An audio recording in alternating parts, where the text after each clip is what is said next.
और डॉक्टर गलत भी होंगे तो एडमिनिस्ट्रेटिव ऑफिसर से बेहतर ही अपना सुझाव देंगे, खासकर मेडिकल फील्ड में। क्योंकि एडमिनिस्ट्रेटिव ऑफिसर जो है ना, वो उनको ये लगता है कि हम सर्वज्ञानी हैं, उनको सब कुछ आता है, ऐसा वो मान के चलता है। एक बहुत ही बेहतरीन राज्य है, छोटा राज्य है, लेकिन उसका जो इंडेक्स है खासकर हेल्थ के मामलों में, वो किसी भी दुनिया के किसी भी डेवलप्ड कंट्री को टक्कर दे सकता है। एजुकेशन के मामले में, इन्फेंट मोर्टेलिटी के मामले में, अंडर 5 एज मोर्टेलिटी के मामले में, या रिप्रोडक्शन के मामले में। जो साथियों, जैसा कि आपको पिछले वीडियो में ही बताया गया था कि आज का जो वीडियो है वह पिछले वीडियो का ही अगला हिस्सा है, यानी वीडियो वही है जो पिछले वीडियो में हमने आपको दिखाया था। उसी कंटेंट को थोड़ा सा हम आगे बढ़ाते हुए आज वीडियो को कंप्लीट करेंगे। तो अगर आपने पिछला वीडियो नहीं देखा है तो आई बटन पर क्लिक करें या हमारे चैनल को देखें, उसमें वह वीडियो अवेलेबल मिल जाएगा। आज हम उसी वीडियो को आगे बढ़ाएंगे हमारे गेस्ट डॉक्टर अंकित कुमार जी के साथ। जो हमारी बातचीत चल रही थी, उसी बातचीत को उसी क्रम में आगे बढ़ाते जाएंगे।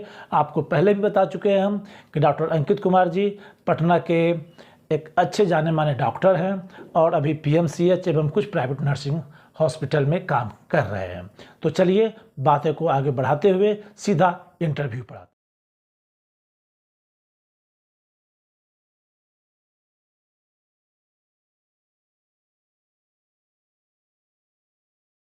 आपका कहने का आपका कहने का मतलब है कि न केवल पॉलिटिकल स्टेटबाजी हो रही है, बल्कि हमारे जो मेडिकल ऑफिसर्स हैं, डॉक्टर्स हैं, वह भी बहुत ज़्यादा कामचोर होते जा रहे हैं। हाँ, ये सारा वर्क कल्चर पर डिपेंडेंट होता है। Work culture Indira Gandhi institute of medical science है, वहाँ ये इस चीज़ का बेनिफिट, वहाँ एक वर्क कल्चर है। 9 बजे लोग आते हैं, 4 बजे लोग जाते हैं, ऑपरेशन से 9 बजे स्टार्ट हो जाता है, ओपीडी 9 बजे स्टार्ट हो जाता है। 5-10 मिनट आगे पीछे हो सकता है, लेकिन 9 बजे स्टार्ट हो जाता है। वो जब तक पेशेंट ख़त्म नहीं होगा देखते रहेंगे। सीनियर डॉक्टर बैठते हैं, सीनियर डॉक्टर देखते हैं। लेकिन पीएमसीएच में ये कल्चर नहीं है, वो सीनियर रेजिडेंट पे छोड़ देते हैं, प्रोफेसर असिस्टेंट प्रोफेसर कोई नहीं है। तो ये समस्या तो है। Patna medical college hospital Bihar का सबसे बड़ा अस्पताल है, उनका एक अपना लिगेसी है, 100 वर्षों का लिगेसी है। तो वहाँ के डॉक्टर ही इस चीज़ को मेंटेन नहीं करते हैं, ये समस्या है नो डाउट। लेकिन अच्छे डॉक्टर भी रहे हैं, पीएमसीएच के अच्छे डॉक्टर भी हैं। आज के डेट में पटना मेडिकल कॉलेज हॉस्पिटल में कोई बहुत बड़ा सर्जरी नहीं हो रहा है। इसका सबसे बड़ा वजह है कि वो समय नहीं देना चाहते हैं। वर्किंग कल्चर ख़त्म हो गया, उनको लगता है यहाँ समय देंगे बाहर हम उतना कमा लेंगे। अच्छा, यहीं पर हम आपको रोकते हुए पूछते हैं, यह जो प्राइवेट नर्सिंग होम है, क्या इसका बैड इफेक्ट तो सरकारी हॉस्पिटल पर नहीं है? चूँकि मेरा अगला क्वेश्चन था आपसे कि जो निजी अस्पताल और प्राइवेट अस्पताल यह दोनों एक साथ लॉन्च किया है, क्या इससे स्वास्थ्य व्यवस्था पर कोई अच्छा प्रभाव पड़ा है या बुरा प्रभाव पड़ा है? उसी से रिलेटेड स्वास्थ्य बीमा के बारे में पूछ रहे हैं? नहीं, ये जो हॉस्पिटल है, जो आप कह रहे हैं कि ये छोड़ के चले जाते हैं प्राइवेट नर्सिंग होम में, कई प्राइवेट अस्पताल भी खुल गए हैं हमारे शहरों में। तो इस दो तरह के व्यवस्था से स्वास्थ्य व्यवस्था सुविधाएं देने में समाज को बेहतरी हुआ है या इससे कुछ समस्याएं बढ़ गई? नहीं, समस्याएं हुई हैं। बेहतरी जो उच्च मध्यम वर्ग के लोगों के लिए है, लेकिन जो निम्न तबका है, निम्न मध्यम वर्ग है या गरीब जो लोग हैं, उन लोगों को काफ़ी दिक्कत हुई है। आप यूँ समझ लें कि प्राइवेट हॉस्पिटल में जो पीएमसीएच में 500 रुपये 1000 रुपये में अच्छे से इलाज करा लेगा, वो उसको 50,000 रुपये तक खर्च करने पड़ सकते हैं, क्योंकि ऑपरेशन का चार्ज नहीं है, दवा मुफ्त में है, एडमिशन मुफ्त में है, बेड चार्ज नहीं लग रहा है। लेकिन यही चीज़ प्राइवेट हॉस्पिटल में जाएंगे ज़्यादा देना पड़ेगा। एक तो ये समस्या है। तो उसमें दूसरी समस्या इसमें ये है कि डॉक्टर के पास जब भी, ये कॉमन सेंस है या समाजशास्त्र है कह सकते हैं, कि जब भी इकोनॉमिक्स के आधार पे चीज़ों का बंटवारा होगा तो जिधर ज़्यादा पैसा मिलेगा फाइनेंस के फील्ड में, जब जैसे ही ज़्यादा पैसा मिलेगा आम इंसान उधर ही मूव करता है इन जनरल। कोई होता है जिनका बहुत ज़्यादा नैतिक होते हैं, नहीं हमारा ड्यूटी है 9 से 5 तो हम करेंगे, ऐसे भी डॉक्टर हैं, नो डाउट नहीं है, अच्छे भी डॉक्टर हैं। लेकिन ज़्यादातर केसेस में कि वो अपने ड्यूटी को छोड़ करके प्राइवेट क्लिनिक चलाते हैं या प्राइवेट हॉस्पिटल जाते हैं। प्राइवेट हॉस्पिटल का भी अपना एक कॉन्सेप्ट है, कुछ अच्छे हॉस्पिटल भी हैं, कुछ अच्छे हॉस्पिटल भी हैं, कुछ पेशेंट के मरने के बाद भी पैसा वसूलते हैं। लूट का केंद्र है। आप पटना के बाईपास में आप चले जाएं, मुझे लगता है नहीं भी कम से कम हर साल 100 हॉस्पिटल खुलते हैं और हर साल बंद हो जाते हैं। फिर वो तो उनके क्रेडिबिलिटी का सवाल है। डॉक्टर के अपना क्रेडिबिलिटी लूज़ कर रहे हैं, फिर हॉस्पिटल तो अपना लूज़ कर ही रहा है। वो ठग का गिरोह उस बाईपास में चलता है, फिर अगले साल बंद हो जाता है, फिर नए नाम से दूसरा हॉस्पिटल खुलता है, ये क्रम चलते रहता है। तो इसके लिए ज़रूरी है कि हम सरकारी सार्वजनिक सुविधाओं को मजबूत करें, स्ट्रेंथन करें, तो उससे ही जो है इनका मुकाबला किया जा सकता है। मतलब जो सरकारी हॉस्पिटल में डॉक्टर हैं, क्या उनका प्राइवेट प्रैक्टिस पर रोक लगाना चाहिए, आप ये कहना चाहते हैं? मेरे समझ से जो सरकारी नौकरी कर रहे हैं उनको सरकारी नौकरी करना चाहिए। उसके चूँकि ये मेरा थोड़ा ये नैतिकता का बात हो जाएगा कि नैतिकता का बात इस सेंस में कि सरकार एक स्टूडेंट को, मेडिकल स्टूडेंट को पढ़ाने में आज के डेट में नहीं भी तो कम से कम करोड़, 1.5 करोड़, 2 करोड़ तक खर्च करती है। आप अन्य मेरे पढ़ाई में लगभग 2 लाख रुपए खर्च हुए। Indira Gandhi institute of medical science से MBBS मैंने किया है, वहाँ 2 लाख रुपये मेरे खर्च हुए। अगर मैं प्राइवेट मेडिकल कॉलेज में पढ़ता तो MBBS और PG दोनों मिला के मुझे लगता है कि 1.5 करोड़ से 1.5 करोड़ तक खर्च बैठते। तो ये 1.5 करोड़ रुपया जो है ये समाज का पैसा है, सरकार ने हम पे इन्वेस्ट किया है ना। तो सरकार के और समाज का भी एक हमसे एक्सपेक्टेशन है डॉक्टर के तौर पे कि हम उसको क्या दे रहे हैं। ये जो मॉरलिटी का थॉट्स है ये लोग भूल गए हैं। उनको लगता है कि हम पढ़ लिए सरकार के पैसा से, अब मैं अपना बिजनेस करूंगा या अपना प्राइवेट क्लिनिक चलाऊंगा। उनका एक कमिटमेंट होना चाहिए जनता से, वो आज के डेट में बहुत कम हो गया है। इन चीज़ों को समझने के लिए सरकार इन चीज़ों को समझा सकती है, ये चीज़ कोई नहीं बोलते हैं। ये या ना तो स्वास्थ्य विभाग बोलता है, या ना एडमिनिस्ट्रेटिव अफसर बोलते हैं, या ना चीफ ने जो भी उस रैंक के हैं वो नहीं बोलते हैं, या मैनेजमेंट भी नहीं बोलता। लेकिन ये खुद समझने का सवाल है। हाँ, जिनको लग रहा है कि हम प्राइवेट प्रैक्टिस करके बेहतर कर सकते हैं वो सरकारी नौकरी छोड़ दें, वो प्राइवेट प्रैक्टिस करें। तो ये सामंजस्य बना करके ही हम मेडिकल क्षेत्र में आगे बढ़ सकते हैं। ऐसा बहुत सारा हॉस्पिटल है, बिहार में तो उतने नहीं हैं। एक महावीर कैंसर है जो जनता के पैसे से जनता का इलाज करिए, बहुत कम ट्रस्ट के माध्यम से, बहुत कम पैसे पे। तो ये भी एक मॉडल है। ये साउथ में इस तरह के मॉडल बहुत सारे हैं, बिहार में ये एकमात्र हमें लगता है कि मॉडल है जो इस तरह से काम करती है। अब अगला सवाल वही है कि स्वास्थ्य बीमा जो सरकार भी कर रही है, 5 लाख का स्वास्थ्य बीमा दे रही है, कई प्राइवेट कंपनियां भी स्वास्थ्य बीमा दे रही है, यह इलाज की सामान्य आदमी के इलाज में कितना फ्रूटफुल होता है? क्या इससे अंतिम पैदान तक के प्रत्येक आदमी को हम सुविधाएं दे पाएंगे, स्वास्थ्य सुविधाएं? नहीं, ये संभव नहीं। ये एफर्मेटिव एक्शन है, इसको एफर्मेटिव एक्शन इस सेंस में कह सकते हैं जैसे रिजर्वेशन एक एफर्मेटिव एक्शन है कि भाई उन तबकों को अपने साथ जोड़ने का, उस मुख्य धारा में लाने का। उसी तरह से ये भी एक स्वास्थ्य का भी है कि जो खासकर मध्यम वर्ग या उच्च मध्यम वर्ग, जो पढ़े लिखे जो हैं, शहरी मध्यम वर्ग हैं, उन लोगों को ये लाभ तो मिल रहा है। लेकिन जो लोग अनपढ़ हैं, बिल्कुल इलिटरेट हैं, उनको समझ भी नहीं है ये क्या चीज़ होता है। सरकार भी स्वास्थ्य बीमा दे रही है, उसके बारे में जानकारी बहुत कम है, या जानकारी है भी तो उनको इतना कागजी प्रक्रिया है कि उसमें उलझ जाते हैं, वो नहीं कराना चाहते हैं। 5 लाख रुपया है उनके लिए, पहले आधार कार्ड चाहिए, रेजिडेंशियल प्रूफ चाहिए, गरीबी रेखा वाला जो BPL कार्ड होता है वो होना चाहिए। उसके बाद फिर जो डॉक्टर उस पर सैंक्शन करेगा, फिर मेडिकल सुपरिटेंडेंट उसको सैंक्शन करेगा, फिर कब आएगा कब वापस होगा ऐसा कोई गारंटी नहीं है। हाँ, ये ज़रूर है, सरकार ने इसका ढिंडोरा पीटा था, मोदी सरकार ने 5 लाख रुपया पर परिवार कह सकते हैं। लेकिन आम जनता को, बहुत जो निचले गरीब तबके हैं, उनको बहुत ज़्यादा लाभ इससे नहीं मिल रहा है। हम तो ये हॉस्पिटल में रहते हुए इस चीज़ को देख रहे हैं। अंतिम पैदान तक इस व्यवस्था को पहुँचाने एक प्राइवेट जो इंश्योरेंस कंपनियां हैं वो भी पहुंचा रही हैं, लेकिन उसका बेनिफिट वैसे खासकर मध्यम वर्ग को हो रहा है, निचले तबके को नहीं हो रहा है। इंश्योरेंस मीन्स कहने का मतलब है कि महीने में प्रीमियम आपको 5,000 या 2,000 या 1,000 कुछ ऐसा देना है। तो जिसका कमाई 10,000 15,000 रुपये महीना है, या 5,000 7,000 रुपये महीना, वो क्या प्रीमियम देगा? इसमें कभी बीमार पड़ेगा, इसके लिए अभी से क्या देगा? क्या देगा? तो प्रेजेंट में जीता है, गरीब प्रेजेंट में जीता है। उसके इंडिया का 70% पॉपुलेशन तो निम्न मध्यम वर्ग से नीचे ही है। 10 से 20% लोग ही मध्यम वर्ग में हैं, 20% लोग मध्यम वर्ग में हैं।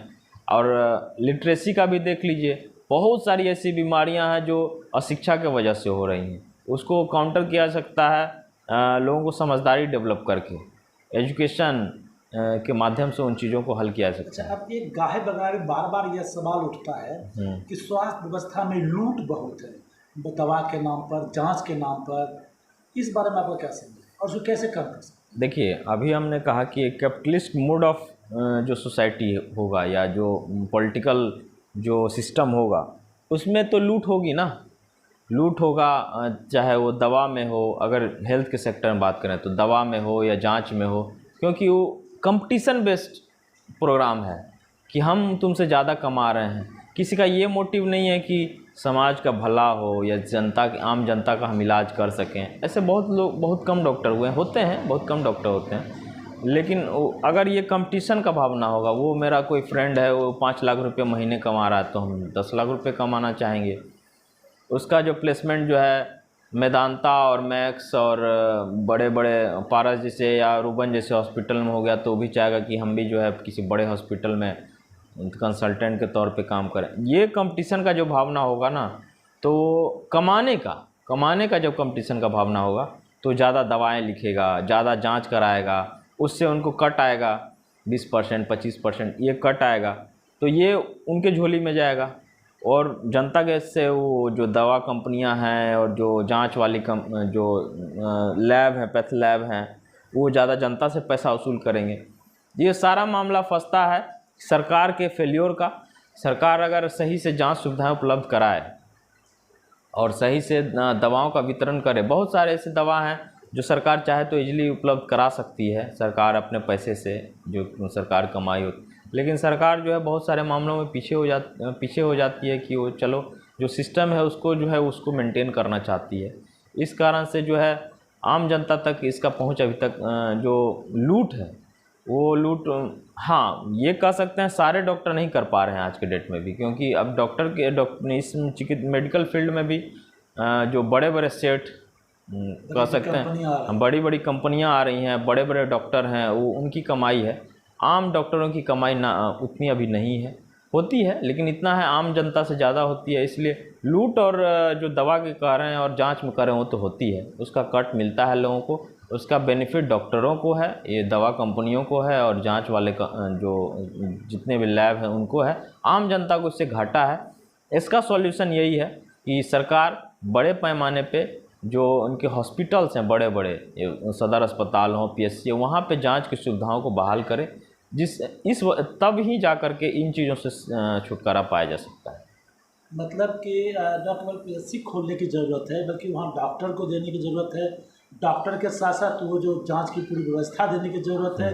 इसके अलावा जो नॉन मेडिकल कंसर्न जो आप कह रहे हैं कि ये जो लोग यहाँ रहेंगे उनके लिए सुविधाओं की व्यवस्था करने की ज़रूरत है, ये सारी चीज़ों की बिहार में बहुत ज़्यादा कमियाँ हैं, आप कहने का यही मतलब है। जी। तो अंतिम पायदान तक लोगों को सुविधाएं पहुँचाने के लिए वर्तमान में क्या किया जा सकता है? हाँ, वर्तमान के परिदृश्य में 2-3 चीज़ें हैं जो पहली बात तो हमने शुरुआत ही इस बात से किया था, नीति जो निर्धारक हों निश्चित तौर पे उसमें मोर देन 70 to 80% डॉक्टर हों, और डॉक्टर गलत भी होंगे तो एडमिनिस्ट्रेटिव ऑफिसर से बेहतर ही अपना सुझाव देंगे, खासकर मेडिकल फील्ड में, क्योंकि एडमिनिस्ट्रेटिव ऑफिसर जो है ना वो उनको ये लगता है कि हम सर्वज्ञानी हैं, उनको सब कुछ आता है, ऐसा वो मान के चलते हैं। इस कारण डॉक्टर लोगों के साथ ये कंफर्ट जोन में नहीं आ पाते हैं बात कर रखने में उस जगह पे। इसलिए पहले ड्राफ्टिंग जो कमेटी है हॉस्पिटल्स में उन लोगों से मांगा जाए, उसमें डॉक्टर स्टूडेंट का भी सहयोग, स्टूडेंट भी बहुत तरह के अनुभव के साथ होता है, उन अनुभवों को भी उसमें जोड़ा जाए अपनी बात रखने के लिए। और फिर एक तो नीति निर्धारण का मामला है, दूसरा है कि जो सरकार इस चीज़ के लिए श्योर करे कि WHO ने, वर्ल्ड हेल्थ ऑर्गेनाइजेशन ने बहुत सारी दवाइयों की एक लिस्ट बनाई है कि ये लिस्ट सरकार जो है इसेंशियल ड्रग जिसको कहते हैं ये मुफ्त में मिलेगा। वो चीज़ें, वो दवाइयाँ PSC लेवल तक कम से कम मुफ्त में मिले, इसकी गारंटी सरकार किसी भी स्थिति में करे। दूसरा हो गया।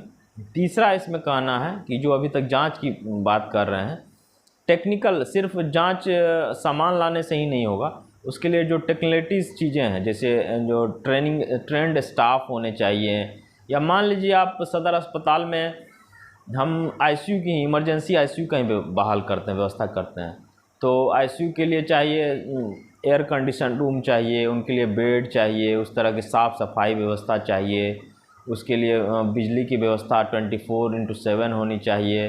फिर जो पेशेंट आएँ उसके कपड़े लत्ते, उसका साफ़ सफाई जो भी होता है उन चीज़ों को, वो फिर गंदे जो होंगे पेशेंट, वो मल मूत्र, उनको साफ़ करने का तरीका क्या होगा।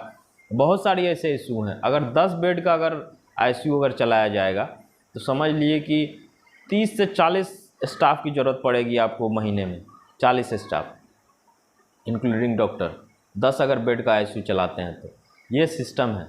तो इस कारण से एक तो ये स्टाफ की बहाली का मुद्दा हो गया। जांच के बारे में बोले कि जितना ज़्यादा अवेलेबिलिटी गांव या पीएससी लेवल पे होगी, उतना ज़्यादा ये जो लूट जो कर रहे हैं दवा और जांच का, वो कमेगा। ये तीसरी बात हो गई। चौथी बात ये है कि अवेयरनेस का इशू है, एजुकेशन का मामला है। इसके लिए हाल फिलहाल में WHO ने बहुत सारे इस मामले में काम किया है, जैसे पोलियो को लेकर के आपने सुना होगा। इससे पहले ये ट्यूबरक्लोसिस का भारत सरकार प्रोग्राम चलाई है, लेप्रोसी जो कुष्ठ रोग होता है उसका प्रोग्राम चलाई है। इसमें भारत सरकार ने बहुत मामलों में सक्सेस किया है, ऐसा नहीं है कि हम इसको सिरे से खारिज कर रहे हैं। बहुत सारे मामलों में बहुत सारा इम्प्रूवमेंट हुआ, मलेरिया में कमी आया है। फिर अभी तो हाल फिलहाल में डेंगू तो खैर अभी भी परसिस्ट कर रहा है, इसमें भी कमी आ सकता है अगर थोड़े से सरकार इस पर ध्यान दे तो। या प्लेग खत्म हो गया लगभग, हैजा खत्म हो गया है। मेडिकल साइंस में नए नए रिसर्च करने की ज़रूरत है। रिसर्च तो बिहार जैसे स्टेट में बिल्कुल जीरो होता है, निगेटिव में होता है, क्योंकि बिहार का जो सोसाइटी का जो मेंटलिटी है ना, वो अभी ग्रोइंग फेज में, ट्रांजिशन फेज में है। उसको लगता है कि हम अगर पैसे ज़्यादा कमा रहे हैं ना तो हमारा दबदबा है, रुतबा है समाज में सबसे ज़्यादा होगा। ये समझदारी है। उसको ये समझदारी नहीं है कि नोबेल प्राइज़ विनर भी एक बहुत बड़ा दबदबा और रुतबे वाला चीज़ होता है। तो ये समझदारी डेवलप करने में अभी बिहार के लोगों को या भारत के लोगों को समय लगेगा। ये अवेयरनेस वाला प्रोग्राम जो है सरकार चाहे तो कभी भी कर सकती है। इसमें बहुत सारा बेनिफिट सरकार को दिखा है, उस आधार पे आगे भी कर सकती है। यही 4-5 इशू मुद्दे हैं। पॉलिटिकल सवाल, बिल्कुल पॉलिटिकल सवाल है, इसको नेगलेक्ट भी कर सकते हैं। अभी भारत सरकार लगातार कह रही है कि हम मेडिकल की पढ़ाई हिंदी मीडियम में करें। ये हिंदी मीडियम में पढ़ाई होने से हिंदी भाषी क्षेत्रों को बेनिफिट होगा या इससे कुछ समस्याएं आने वाली है? समस्याएं आएंगी। इसका कारण ये है कि भारत के मेडिकल फील्ड में जो किताबें लिखी जानी चाहिए थी, भारत के डॉक्टरों और प्रोफेसरों ने नहीं लिखी है। सारे किताब फर्स्ट ईयर MBBS से लेके या जहाँ भी आप जितने भी आगे पढ़ते जाएं, सारी किताबें फॉरेन राइटर की हैं। पहली बात तो ये। दूसरी समस्या इसमें ये आएगी कि उसके लिए पहले जो कॉपीराइट का अधिकार है, उसके लिए आपको उस कंपनी से, उस प्रोफेसर राइटर से बात करनी होगी, कॉपीराइट लेना होगा उसको ट्रांसलेट करने के लिए भी। तीसरी बात यह है कि एलोपैथिक, हम कहीं रहे अंग्रेजी विज्ञान है, तो ये सारा कुछ जो इसका टर्मिनोलॉजी जो इन्वेंट हुआ है वो लैटिन वर्ड हैं, ब्रिटिश वर्ड हैं, फ्रेंच वर्ड हैं, जर्मन वर्ड हैं, यूरोपियन जो वर्ड्स हैं उसमें उसका एंट्री है। ऐसा तो है इसलिए उसको हिंदी में ट्रांसलेट करना मुश्किल है। आप यूँ समझ लें कि ये बहुत सारे ऐसे हड्डी हैं जिसका हिंदी में ट्रांसलेट किया जाए तो बहुत दूसरा मीनिंग, अनर्थकारी हो जाएगा। तो वो पॉसिबल नहीं है। हाँ, ये कह सकते हैं कि ग्रामेटिकली चीज़ों को सिंपल किया जा सकता है, ये भी। या चौथा तरीका ये है कि चीज़ों जो स्टूडेंट गरीब, सरकार का ये कहना है जो गरीब है उनको इंग्लिश नहीं आती है, गांव से आए, उनको पहले 6 महीना आप इंग्लिश पढ़ाइए। जो IIT में कॉन्सेप्ट है, IIT में जो तैयारी करते थे पहले, जब रिजर्वेशन पॉलिसी लागू की गई तो IIT वालों ने, जो वहाँ की गवर्निंग बॉडी ने था, ये कहा कि स्टूडेंट अगर कमज़ोर आएंगे तो उनको कैसे जो है पैरेलल बराबर में रखा जाए। तो उनको वैसे स्टूडेंट को 6 महीने की पढ़ाई करवाई जाती थी, स्पेशल क्लास करवाई जाती थी, ताकि वो उस लेवल पे मैच करें, तब जाके फिर उनको मेन स्ट्रीम में शामिल किया। तो ये भी एक तरीका है, इन चीज़ों को सोचा जा सकता है, तो ही जो है हम ये इंग्लिश से हिंदी में कर सकते हैं। हिंदी में ऐसे नहीं ही किया जाना चाहिए तो बेहतर है, क्योंकि हर चीज़ का एक अपना कोर कॉन्सेप्ट है। आयुर्वेदिक चीज़ों को आप इंग्लिश में नहीं ले जा सकते हैं, वो हिंदी ही रहेगा। तो उससे अगर आप छेड़छाड़ करिएगा तो पूरा सिस्टम ही कोलैप्स कर जाएगा। मतलब यहाँ राष्ट्रवाद की भावनाओं से काम नहीं चलेगा, काम नहीं सीधा सीधे इलाज की बात करिए। इलाज या जो बेहतर हो सकता है हम जनता के, हम ये भावुकता में चीज़ों को नहीं सोचने का ज़रूरत है, चीज़ों को लॉजिकल ढंग से टेकल करने की ज़रूरत है, तभी जो है इस क्षेत्र में काम किया सकता है। धन्यवाद अंकित जी। तो आज के इस वीडियो में हमने अंकित जी से मेडिकल की जो व्यवस्था है, स्वास्थ्य व्यवस्था जो हमारे देश में, उस पर बातचीत किया। मूल रूप से हम बिहार केंद्रित रहे, और आपसे फिर से हम कहते हैं कि अगर आपके अंदर कोई भी सवाल हो, चाहे मेडिकल लाइन से सवाल हो, मेडिकल की पढ़ाई से सवाल हो, या फिर किसी खास बीमारी से जुड़ा हुआ सवाल हो, तो आप हमसे कमेंट में पूछ सकते हैं। हम अगले वीडियो में इनसे ज़रूर उन सवालों को पूछेंगे और इनसे हम जवाब लेंगे।